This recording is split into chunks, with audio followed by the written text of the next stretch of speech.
स्वागत है आप सभी का नई वीडियो में। मेरा नाम सुनैना है। वैसे मैं गांव की रहने वाली थी, लेकिन मेरे ख़ानदान में कुछ ऐसे रीति रिवाज थे जो हमारी सोच से बिल्कुल ही अलग थे और मैं ऐसे रीति रिवाजों के सख्त खिलाफ थी।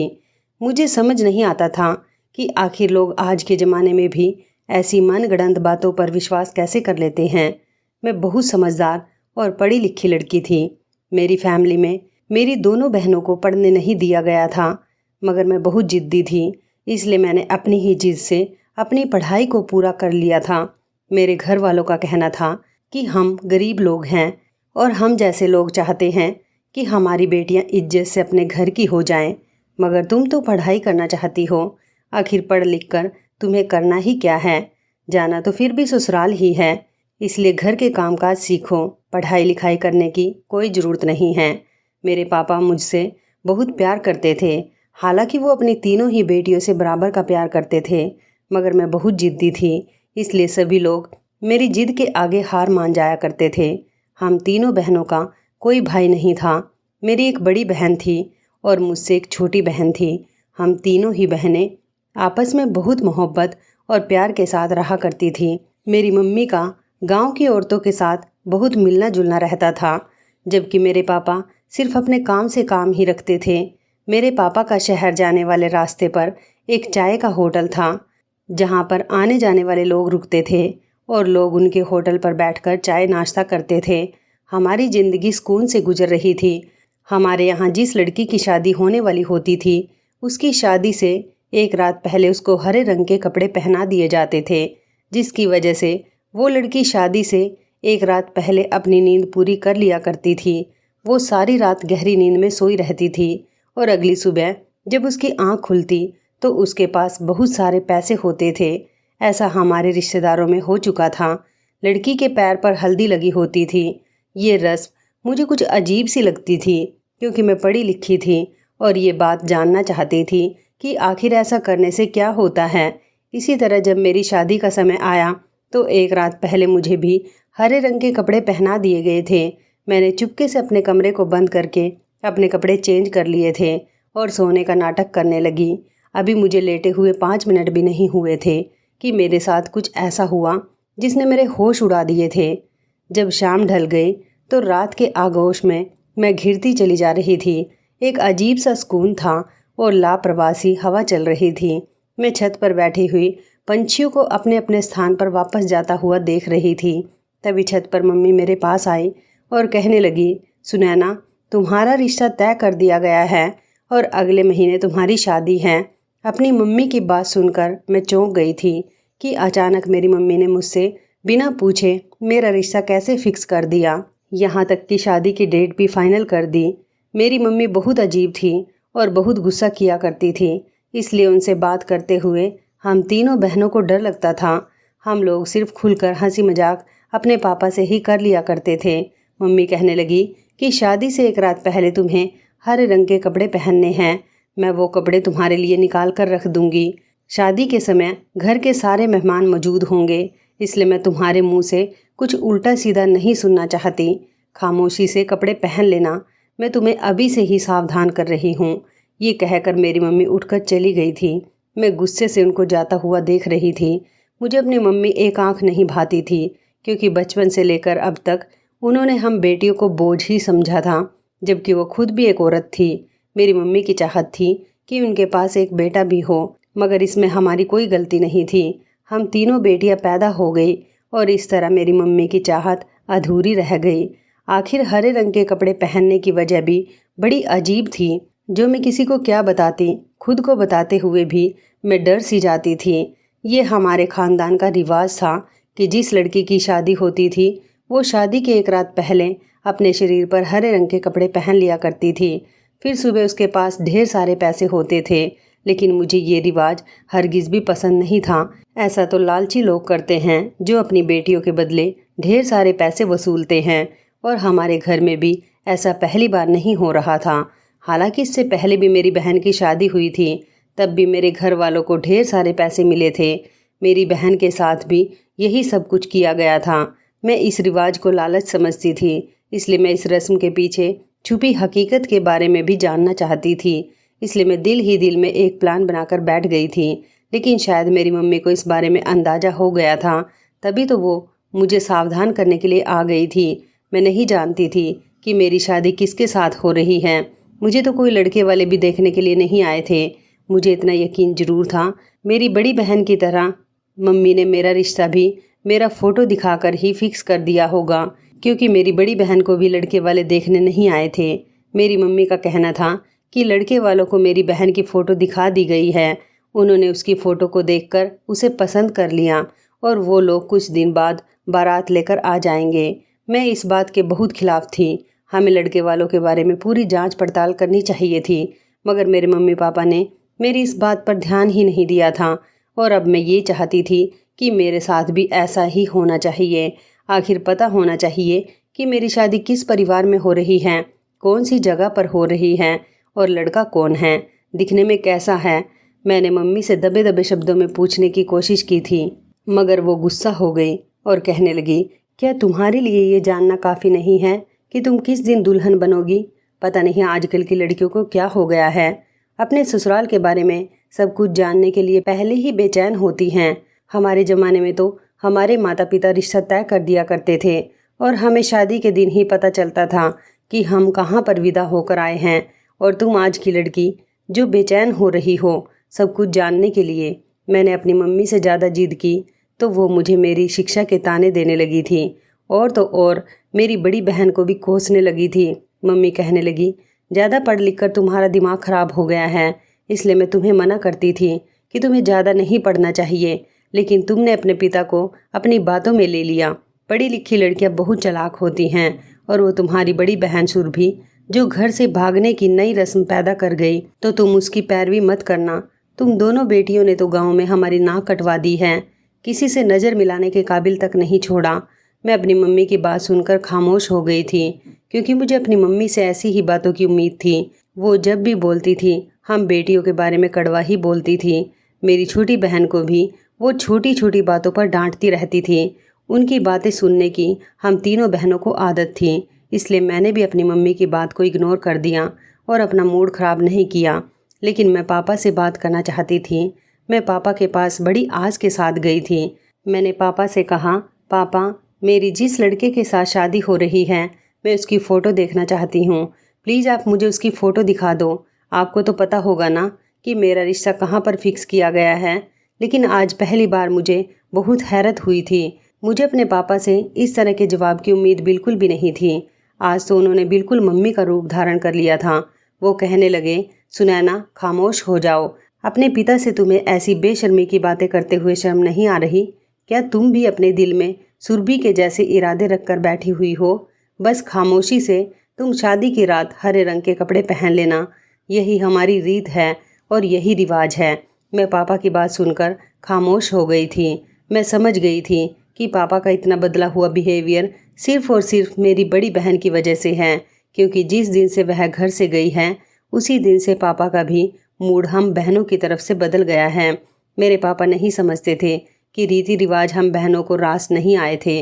आज भी सोचकर मेरा दिल दहल जाता था कि जिस रात मेरी बड़ी बहन सुरभि की शादी थी वो बहुत खुश थी और उसने बड़ी खुशी खुशी वो हरे रंग के कपड़े पहन लिए थे।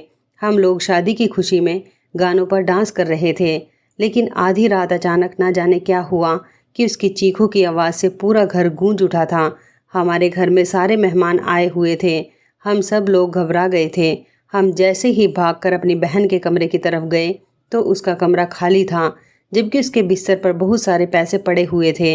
इतने ढेर सारे पैसे शायद मैंने अपनी ज़िंदगी में पहले कभी नहीं देखे थे। मेरी बहन की शादी मेरी शादी से 1 साल पहले हुई थी। मुझे ये सब देखकर डर लगने लगा था।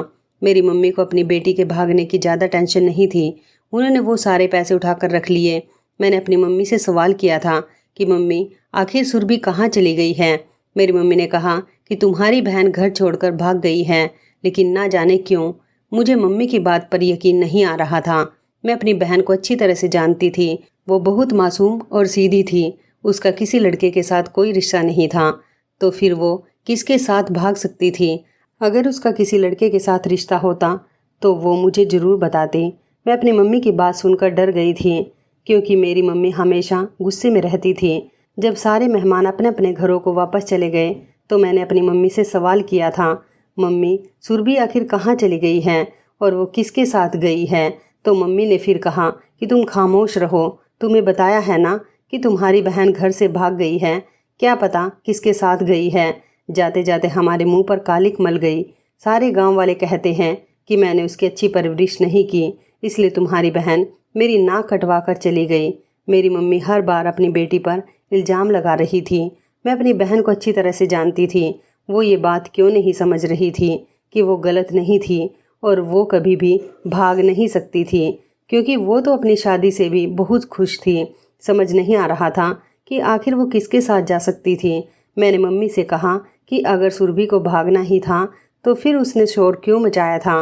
वो खामोशी से भी तो भाग सकती थी ना, क्या पता उसे किसी ने किडनैप कर लिया हो।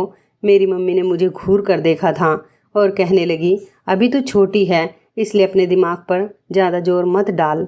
मैं नहीं चाहती कि तुम दोनों बहनें भी अपनी बहन सुरभि पर जाओ, इसलिए इस बात में ज़्यादा दखल अंदाजी करने की ज़रूरत नहीं है। मुझे और मेरी छोटी बहन को सुरभि की बहुत याद आती थी। हम दोनों बहनें आपस में यही बातें करते थे कि ज़रूर सुरभि के साथ कुछ गलत हुआ है, वो इतने आसानी से कैसे जा सकती हैं। मैं छुप छुप कर सुरभि के लिए रोती थी, मगर वो तो ऐसी बेवफा निकली कि उसने कभी पलटकर हम लोगों की तरफ देखा ही नहीं। मेरे दिल से मेरी बहन का गम नहीं जाता था। मैंने सोच रखा था कि मैं अपनी बहन को ढूंढ कर ही रहूँगी। मैंने गांव में अपनी मम्मी से बाजार जाने के बहाने कई बार अपनी बहन को तलाश किया था, मगर सुरभि मुझे कहीं भी नज़र नहीं आई थी। मैं और कहीं तो नहीं जा सकती थी और मेरी समझ में नहीं आ रहा था कि मैं अपनी बहन को किस तरह से तलाश करूं। इसी तरह से 1 साल गुजर गया था, मगर मेरी बहन का कुछ पता नहीं चला था। हमारे पड़ोस में एक लड़का रहता था, वो पुलिस ऑफिसर था। मैंने अपनी मम्मी के मोबाइल से चुपके से उसे SMS किया था। मैंने उसको अपनी शादी के बारे में बता दिया था। गौतम 1 महीने पहले ही हमारे पड़ोस में शिफ्ट हुआ था। जब मुझे पता चला कि वो एक पुलिस ऑफिसर है तो मैं एक दिन अपनी मम्मी से छुपकर उसके घर चली गई थी। मैंने उससे उसका मोबाइल नंबर लिया था और उससे हेल्प मांगी थी कि वो मुझे मेरी गुमशुदा बहन से मिलवा दे और मेरी बहन को कहीं न कहीं से तलाश करने की कोशिश करे, क्योंकि वो पुलिस ऑफिसर था और वो इस काम को आसानी से कर सकता था। वो मेरी मदद करने के लिए तैयार हो गया था। वो एक नर्म दिल और एक अच्छा इंसान था। मेरी शादी में भी अभी 1 महीना था। धीरे धीरे हम दोनों के बीच बातचीत होने लगी थी, क्योंकि मैं चोरी चुपके उसके घर चली जाया करती थी और मुझे उससे कोई काम होता तो मैं उसे मम्मी के मोबाइल से चुपके से SMS सेंड कर दिया करती थी। लेकिन इस दौरान वो मुझे अच्छा लगने लगा था। मैं मन ही मन उसको चाहने लगी थी। मैंने अपनी शादी से 1 हफ्ता पहले उससे अपनी मोहब्बत का इजहार भी कर दिया था। उसने भी मुझे फ़ौरन ही जवाब दे दिया था कि वो भी मुझसे प्यार करता है। वो काफ़ी दिनों से मेरी बहन को तलाश कर रहा था, मगर सुरभि का तो कुछ पता ही नहीं चल रहा था। मैं गौतम को अपनी शादी के बारे में बताने के बाद बेफिक्र हो गई थी। मुझे उम्मीद थी कि बाकी का मामला वो संभाल लेगा, मगर उसके रिप्लाई ने मेरे होश उड़ा दिए थे। शादी से 1 हफ्ता पहले उसने मुझसे कहा था कि तुम अपने पेरेंट्स का कहना मान लो और उनके कहने के मुताबिक शादी कर लो। तुम्हें अपने पेरेंट्स के फैसले के मुताबिक सर झुका देना चाहिए। मैं उसके मैसेज को बार बार पढ़ रही थी और मेरी आंखों से आंसू निकल रहे थे। अब मेरे पास कोई सॉल्यूशन ही नहीं बचा था, इसलिए मैंने शादी की तैयारी शुरू कर दी थी और मैंने अपनी शादी को एक्सेप्ट भी कर लिया था। मैंने अपने लिए कपड़े खरीद लिए थे। एक दिन मेरे घर में कोई भी नहीं था, क्योंकि मम्मी पापा मेरी शादी का इनविटेशन हमारे रिश्तेदारों को देने के लिए शहर गए हुए थे। इसलिए मैं और मेरी छोटी बहन घर पर अकेले थे।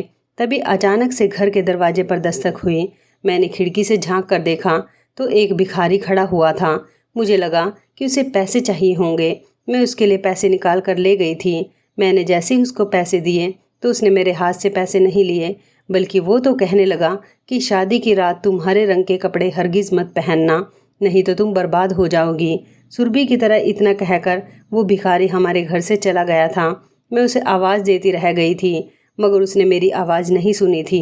मैं उसकी बात से बहुत घबरा गई थी, इसलिए घर का दरवाज़ा जल्दी से बंद करके अपनी बहन के गले लग गई थी।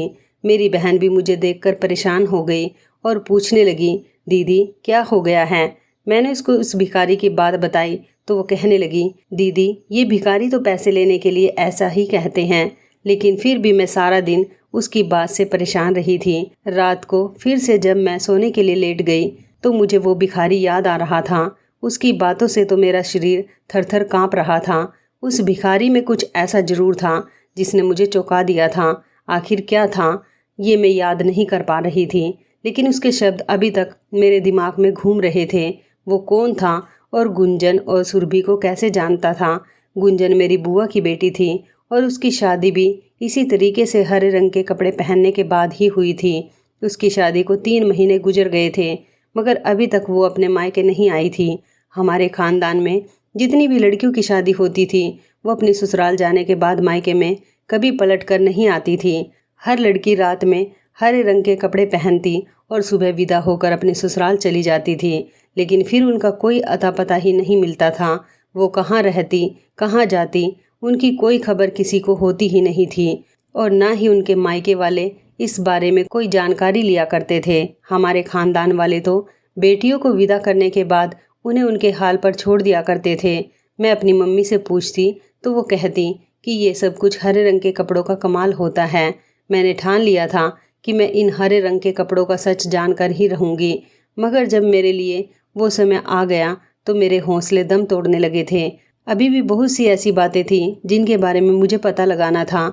मैंने खामोश रहने का फ़ैसला किया था और मैं खामोशी से अपनी शादी की तैयारी करती चली जा रही थी। मम्मी और पापा मेरी तरफ से दोनों ही बेफिक्र हो गए थे। अब वो अपने कामों में बिजी हो गए थे। मेरे पापा हर रोज़ अपने चाय के होटल पर जाते थे।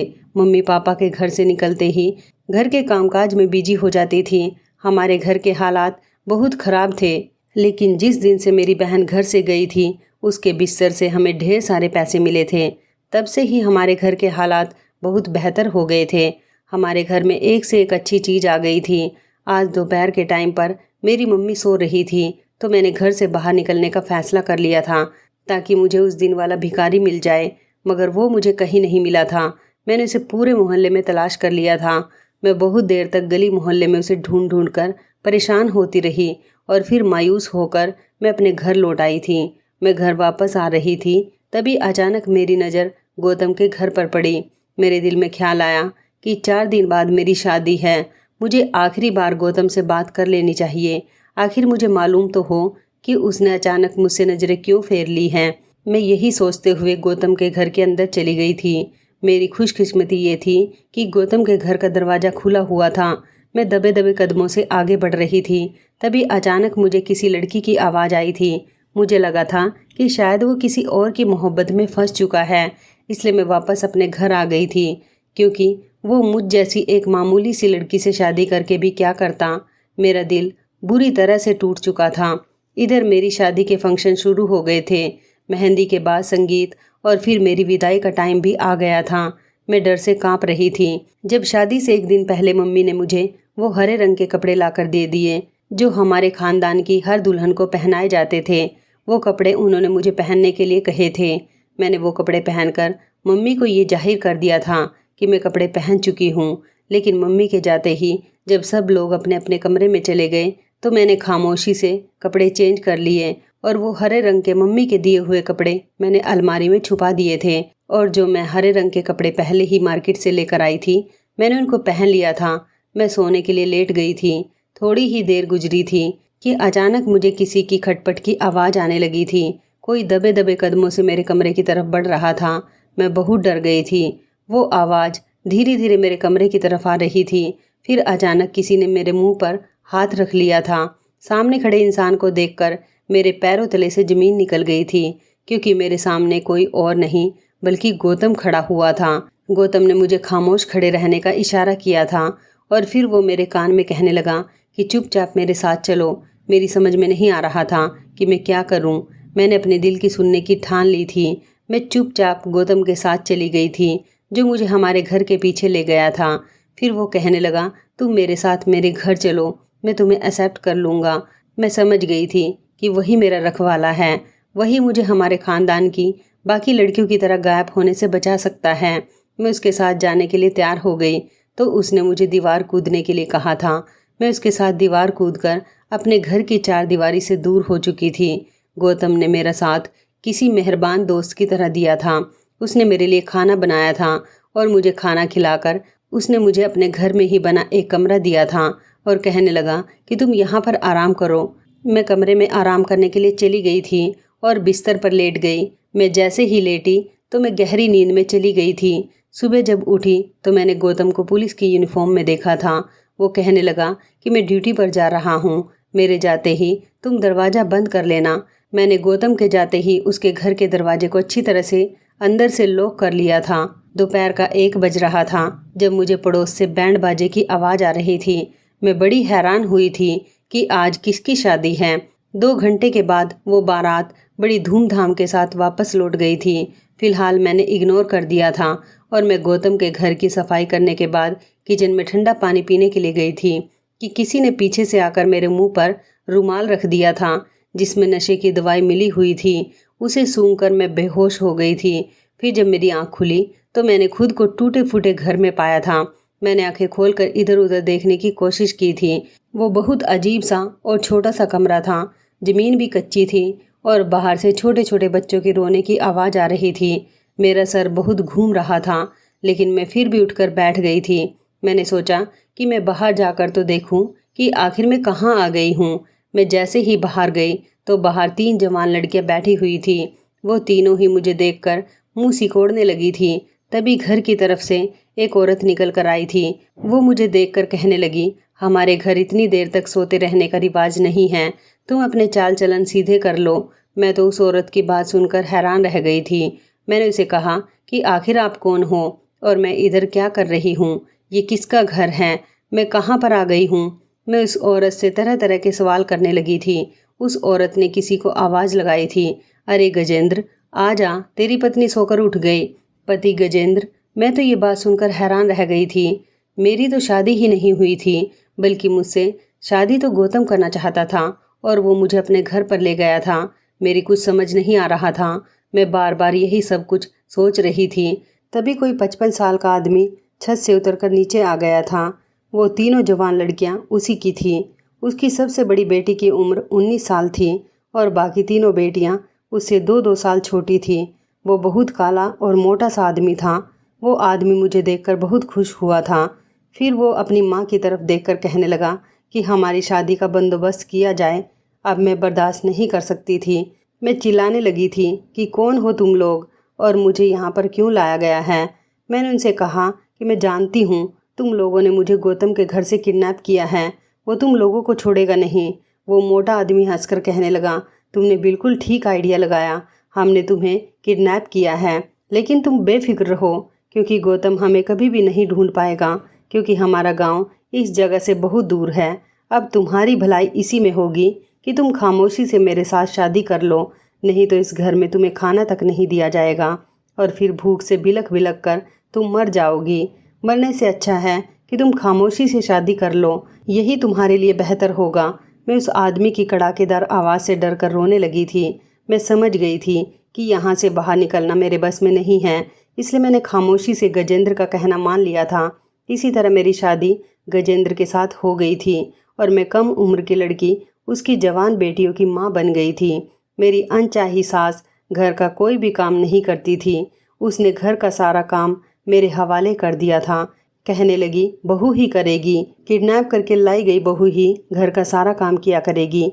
मैंने सब कुछ बर्दाश्त करना सीख लिया था और खुद को इस घर के माहौल में ढाल लिया था। ये भी मेरे ही गांव की तरह एक गांव था, मगर ये बहुत पुराना गांव लग रहा था। यहाँ पर तो गैस का चूल्हा भी नहीं था। मिट्टी के चूल्हे पर ही आग जलाकर खाना पकाना पड़ता था। आग जलाते जलाते मेरी आंखें धुएं से फूट जाती थीं। काफ़ी समय तक तो मुझे कुछ भी नज़र नहीं आता था। मैं अपनी किस्मत को घंटों बैठकर रोती रहती थी और गजेंद्र की तीनों ही बेटियां मुझे तंग करने में कोई कमी नहीं छोड़ती थी। गजेंद्र की सबसे बड़ी बेटी मुझसे 2 साल छोटी थी और रिश्ते में मैं उसकी माँ बन गई थी। गजेंद्र की पहली पत्नी मर चुकी थी, इसलिए उसने मुझसे दूसरी शादी की थी। मैं इन तीनों लड़कियों के सारे काम किया करती थी और अपनी सास की भी खूब सेवा करती थी, लेकिन मैंने खुद को हर लम्हा चौकन्ना करके रखा हुआ था। मेरी सास के पास सारा दिन गांव की औरतें आती रहती थी। उनकी ही वजह से मुझे पता चला था कि मुझे बंगाल के छोटे से गांव में लाया गया है, जबकि मेरा घर बंगाल से बहुत दूर था। मैं कभी बंगाल नहीं आई थी। यहाँ पर तो मेरा कोई अपना भी नहीं था, मुझे कोई ढूंढ नहीं पाता, इसलिए मुझे यहाँ से गायब होने के लिए खुद ही कोई कोशिश करनी थी। इस गांव में गजेंद्र की पत्नी बनकर रहना मेरे लिए नाकाबिले बर्दाश्त था। इस तरह तो मैं रो रो कर ही मर जाती। एक दिन मैं घर के कामकाज कर रही थी जब मुझे एक आइडिया याद आया। मैं फ़ौरन ही चक्कर खाकर गिर गई थी। गजेंद्र दौड़ता हुआ मेरे पास आया और मुझे करीब के ही अस्पताल में ले गया था। मैंने सारे रास्ते थोड़ी थोड़ी आंखें खुली रखी थी।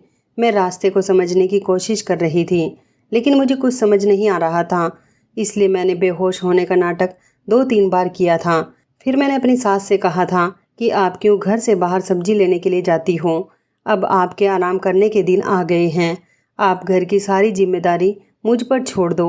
मैं घर के सारे काम किया करूँगी और साथ ही साथ आपकी सेवा भी करूँगी। लेकिन वो बुढ़िया भी बड़ी चालाक औरत थी। मुझ पर इतनी जल्दी भरोसा कैसे कर सकती थी? फिर मैंने अपने पति की बेटियों से दोस्ती बढ़ाना शुरू कर दिया। मैंने अपनी मीठी मीठी बातों और उनके हर अत्याचार को बर्दाश्त करके उनके दिलों को जीत लिया था। और मैं गजेंद्र की भी हाँ में हाँ मिलाया करती थी, ताकि उसको लगे कि उसकी पत्नी बहुत अच्छी है। घर को मैंने पूरी तरह से संभाल लिया था और इस घर के लोगों का भी दिल जीत लिया था। तब कहीं जाकर इन सबको मुझ पर यकीन हुआ था और मुझे यहाँ पर आए हुए भी 4 महीने गुजर गए थे। मेरी सास ने मुझे घर से बाहर सामान खरीदने की परमिशन दे दी थी। मैं हर रोज़ रास्ते में ठहर कर किसी न किसी औरत से पूछती रहती थी कि यहाँ का बस अड्डा किधर है, यहाँ से बस अड्डे पर कैसे जाया जाता है। ये सारी इन्फॉर्मेशन इकट्ठी करते करते मुझे पूरा 1 महीना लग गया था और फिर फाइनली मेरी आज़ादी का दिन भी आ गया था। मैंने रोज़ की तरह जल्दी जल्दी अपने सारे काम निपटाए और अपनी सास का खाना बनाकर दे दिया। गजेंद्र की 3 बेटियों के भी मैंने सारे काम कर दिए थे। मैंने इन सबको खाने में नींद की दवाई मिलाकर दे दी थी। वो सब लोग खाना खाते ही सो गए थे, जबकि गजेंद्र किसी काम से घर से बाहर गया हुआ था। मैंने घर से कुछ पैसे उठा लिए और फिर मैं खामोशी से घर से फरार हो गई थी। अब मुझे सारी इन्फॉर्मेशन मिल चुकी थी, इसलिए मुझे खुद पर बहुत भरोसा था, मगर मेरा डर अभी तक पीछा नहीं छोड़ रहा था। डरते डरते मैं बस अड्डे तक आ गई थी और फिर बस में बैठ गई थी और फिर फाइनली जब बस चली तो मेरी सांस में सांस आई थी। सारा रास्ता इसी तरह से गुजर गया था। मैं अपने गांव पहुंच गई थी। यहाँ आने के बाद मेरी आंखों में खुशी के आंसू आ गए थे। अब मैं कहाँ जाती, ये फैसला करना मेरे लिए बहुत मुश्किल हो रहा था। मगर मैं अपनी एक फ्रेंड के घर की तरफ चली गई थी। वो मुझे देखकर शौक रह गई थी। वो कहने लगी कि तुम कहाँ से आ रही हो? तुम्हारी शादी तो बंगाल में हुई थी और तुम्हारा पति कहाँ पर है? मैंने उसे कहा, तुम्हें कैसे पता कि मेरी शादी बंगाल में हुई थी? तो वो कहने लगी, मैं तो तुम्हारी शादी वाले दिन तुम्हारे घर गई थी। तुम्हारी बारात जैसे धूमधाम से आई थी, उसी तरह से धूमधाम से वापस गई थी। उसकी बात सुनकर मैं चौंक गई थी। बंगाल में मेरे साथ जो कुछ हुआ था वो सब कुछ मैंने उसे बता दिया था और मैंने उसे ये भी बताया था कि मैं तो घर से भागी थी। मैंने उसे कहा कि मैं तो गौतम के घर थी, पता नहीं मुझे कौन किडनैप करके बंगाल ले गया था। मेरी फ्रेंड कहने लगी, हम इस राज से पर्दा उठाकर ही रहेंगे, इसलिए उसने मुझे कुछ दिनों तक अपने घर में ही छुपा कर रखा हुआ था। वो बहाने बहाने से मेरे घर जाकर मेरी मम्मी से मेरी इन्फॉर्मेशन ले रही थी, मगर मेरी मम्मी ने उसे मेरे बारे में कुछ नहीं बताया था। शायद मम्मी का मेरे ससुराल वालों के साथ कोई कांटेक्ट नहीं था। मैंने अपनी फ्रेंड से एडवाइस लेकर गौतम के साथ मिलने का इरादा बनाया था, इसलिए मैंने रात के टाइम गौतम के घर जाने का फ़ैसला कर लिया था, क्योंकि मैं नहीं चाहती थी कि मुझे कोई देख ले। इसलिए मैं सबसे छुपते छुपाते हुए गौतम के घर पहुंच गई थी। गौतम के घर का दरवाज़ा हमेशा खुला ही मिलता था। मैं उसके घर में चली गई थी। मुझे गौतम की किसी से फ़ोन पर बात करने की आवाज़ आ रही थी। वो तेज़ तेज़ बोल रहा था। वो फ़ोन पर किसी से झगड़ा कर रहा था। वो कहने लगा कि अगर लड़की भाग गई है तो इसमें मेरा कोई कसूर नहीं है और मैं भी तुम्हारे पैसे वापस नहीं करूँगा। उस लड़की का ध्यान रखना चाहिए था। मैं उसकी बात सुनकर शॉक्ड रह गई थी। मैं समझ गई थी कि इसका मतलब ये है कि गौतम ही सबके पीछे है। मैं उल्टे पैर अपनी फ्रेंड के घर वापस आ गई थी। मैंने उसको पूरी बात सुना दी थी तो वो भी काफ़ी परेशान हो गई, मगर हमें समझ नहीं आ रहा था कि क्या किया जाए और किससे मदद मांगी जाए। इसलिए मैंने अपनी दोस्त की एडवाइस पर पुलिस स्टेशन जाने की ठान ली थी। हम दोनों सीधा पुलिस स्टेशन चले गए थे और हमने वहाँ पर गौतम के खिलाफ रिपोर्ट दर्ज करवा दी थी। पुलिस ने उसे कुछ ही दिनों में अरेस्ट कर लिया था। मैं उससे मिलने के लिए गई तो वो खुद शॉक्ड रह गया था। वो कहने लगा, तुम्हें हमारी प्लानिंग के बारे में कैसे पता चल गया? तुम्हें कैसे पता चला कि तुम्हारी किडनैपिंग में मेरा हाथ भी है? मुझे गौतम की बात सुनकर करंट लगा था। फिर मैं मुस्कुराकर उससे कहने लगी, हर मुजरिम अपना जुर्म करने के बाद कोई ना कोई निशानी जरूर छोड़ देता है। तुमने भी एक निशानी छोड़ दी थी। मुझे ये बताओ कि आखिर ये सब तुमने क्यों किया? गौतम कहने लगा कि मैं कोई पुलिस ऑफिसर नहीं हूँ। मैं तुम्हारे पेरेंट्स और तुम्हारे रिश्तेदारों की ही गैंग का एक हिस्सा हूँ। तुम्हारी फैमिली में रिवाज है कि शादी से एक रात पहले लड़कियों को गायब कर दिया जाता था, इसलिए हरे रंग के कपड़ों का नाटक किया जाता था। दरअसल उन हरे रंग के कपड़ों पर नशे की दवाई मिली हुई होती थी, जिसको पहनने के बाद लड़कियां बेहोशी का शिकार हो जाती थी और वो लोग जिनको लड़कियां बेच दी जाती थी वो उसे उठाकर ले जाते थे और उसकी जगह ढेर सारे पैसे रख जाते थे। ऐसा इसलिए किया जाता था ताकि शादी के समय दूल्हे को देखकर दुल्हन शादी से इनकार ना कर दे और फिर सुबह के समय बारात आई थी और बिना दुल्हन के ही वापस चली जाती थी, क्योंकि दुल्हन तो पहले ही ठिकाने पर पहुंचा दी जाती थी। तुम्हारी बड़ी बहन सुरभि ने भी उस रात बहुत चालाकी की थी। उसने तो कपड़े बदल दिए थे और वो बेहोश नहीं हुई थी। जब उसके खरीदार आए तो वो डर गई, इसलिए वो चिल्लाने लगी थी और वो लोग घबरा गए और उसे उठाकर ले गए थे। इसलिए तुम्हारी मम्मी ने सबको ये बता दिया था कि उनकी बेटी भाग गई है। हर लड़की जो बेची जाती थी वो शादी के लिए ही बेची जाती थी, क्योंकि कई अलग अलग शहर और जगह पर ऐसे लोग मौजूद हैं जिनकी शादियां नहीं होती। उन लोगों की शादी हम इस तरह से पैसे वसूल करके करवाते हैं, जिसमें सबसे ज़्यादा फ़ायदा तुम लोगों के पेरेंट्स का होता है। तुम्हारी बड़ी बहन बहुत जिद्दी लड़की थी। वो किसी हाल में भी उस उम्रदार आदमी की पत्नी नहीं बनना चाहती थी, इसलिए उसको ज़बरदस्ती किडनैप करके इतनी दूर भेज दिया गया कि तुम कभी भी अपनी बहन को नहीं ढूंढ सकती। हमें पता था कि हर लड़की को उन कपड़ों पर शक होता था और तुम भी बहुत चालाक हो। सबसे ज़्यादा शक तुम्हें था। तुम्हारी मम्मी मुझे इस बारे में पहले ही बता चुकी थी, इसलिए मैं तुम्हारे पड़ोस में पुलिस ऑफिसर बनकर आ गया था और तुम्हारी मम्मी को ये भी पता चल गया था कि तुम मुझे SMS करती हो, इसलिए तुम आसानी से हमारे जाल में फंस गई थी। ऐसे ही बाकी सारी लड़कियां भी मेरी बातों में आ गई थी। मैं किसी के लिए कुछ भी बन जाता था और उनको अपने घर में जगह दे दिया करता था। उसके बाद वो लड़कियां मेरे ही घर से किडनैप हो जाती थी। तुम्हारी रिश्तेदारी की हर लड़की अपने अपने पति के साथ ज़िंदगी गुजार रही है और सही सलामत है। हालांकि उनके पतियों में कोई ना कोई कमी है, लेकिन तुम दोनों बहनें बहुत चालाक हो। अब मुझे गौतम की पूरी बात समझ आ गई थी कि मेरे माता पिता और मेरे सारे रिश्तेदार भी इस काम में मौजूद थे। मैंने अपने माता पिता और सारे रिश्तेदारों के बारे में पुलिस को बता दिया था और उन सब लोगों को भी अरेस्ट कर लिया गया था। अब मैं अपनी छोटी बहन के साथ ऐसा नहीं होने देना चाहती थी जैसा हम दोनों बहनों के साथ हुआ था। इससे पहले कि वो सब लोग अरेस्ट हो चुके थे, मुझे अपनी मम्मी से इसलिए नफ़रत थी क्योंकि वो बहुत चालाक औरत थी। उन्होंने कभी भी अपनी बेटियों से मोहब्बत नहीं की थी। मेरे पापा गलत इंसान नहीं थे। वो मम्मी के कहने में आकर ही दौलत के लालच में अंधे हो गए थे, जिस वजह से उन्होंने खामोशी से अपनी बेटियों को किडनैप होने दिया। जितनी भी लड़कियां ज़बरदस्ती की ज़िंदगी गुजार रही हैं, पुलिस ने उन सारी लड़कियों से पूछताछ कर ली और इस दौरान मुझे मेरी बहन भी मिल गई। लेकिन मेरी बहन ने अब फैसला कर लिया था कि वो अब इस इंसान की पत्नी है, इसलिए वो उसके साथ ही ज़िंदगी गुजार रही है। अपनी बहन को इतने सालों बाद देखकर मुझे बहुत खुशी हुई थी, पर मैं अपनी छोटी बहन के साथ इस घर में रह रही हूँ और हम दोनों बहनें अब अपने माता पिता के बगैर अकेले हो गए हैं, क्योंकि उन दोनों को सज़ा हो चुकी है। अब हम अपनी ज़िंदगी खुशी खुशी गुजार रहे हैं। ऐसे माता पिता का हमें कोई फ़ायदा नहीं है जो अपनी बेटियों की ज़िंदगी अपने ही हाथों से तबाह करते हैं। तो इस कहानी के बारे में आपकी क्या राय है, कमेंट करके ज़रूर बताइएगा। दोस्तों, आपको हमारी ये कहानी कैसी लगी, आप हमें कमेंट बॉक्स में ज़रूर बताएं। यदि आपके पास भी ऐसी कोई प्यारी सी कहानी है या फिर ऐसी कोई कहानी जिससे कुछ शिक्षा मिले, तो आप हमारे साथ उसको ज़रूर शेयर करें। दोस्तों, यदि आपको हमारी ये वीडियो अच्छी लगे तो आप हमारी इस वीडियो को लाइक शेयर ज़रूर करें और ऐसी ही दिल को छू लेने वाली प्रेरणादायक कहानियाँ सुनने के लिए हमारे चैनल को भी सब्सक्राइब करें। यदि आप हमें फेसबुक पर देख रहे हैं तो आप हमारे फेसबुक पेज को लाइक और फॉलो ज़रूर करें। तो दोस्तों, फिर मिलते हैं ऐसी ही ज़बरदस्त कहानी या टिप्स के साथ नई वीडियो में। तब तक के लिए धन्यवाद। आप सभी अपना ख्याल रखना। आपका दिन शुभ व मंगलमय हो।